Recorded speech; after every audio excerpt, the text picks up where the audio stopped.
Takže čus, je tu váš Fireplum a dneska by som vám chcel ukázať, ako si dať do Minecraftu skin. Takže pôjdete na stránku minecraftskins.com, môžete aj na nejakú inú, keď poznáte nejaké skiny. A mne sa zapáčilo napríklad, čo ja viem, tento. Už si ho môžem pozrieť, pomalovať. Dobre, páči sa mi. Dáme len to komputer. Dobre, tu sa nám to stiahlo. Dáme si to na plochu.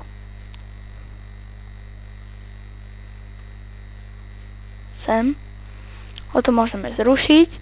Teraz si otvoríme Total Commander, kde je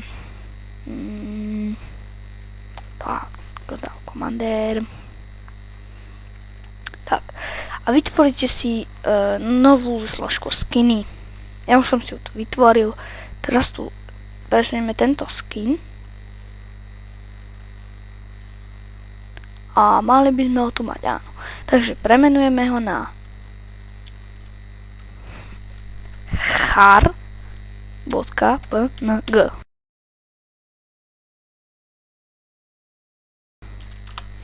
Toto necháme tak, teraz ideme na %app data percento, dáme .minecraft,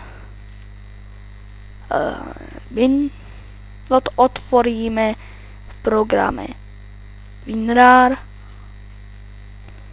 to sa nám načíta, toto zrušíme a tu dáme mob. Teraz ten char.png presunieme sem, dáme ok a je to tam.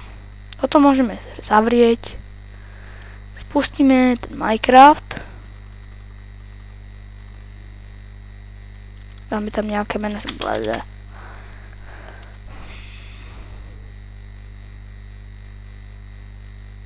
Keď sa nám to načíta, dáme napríklad neviem, toto. Pozrieme sa a máme ten skin na sebe. Takže ak sa vám video páčilo, nezabudnite olejkovať a čus!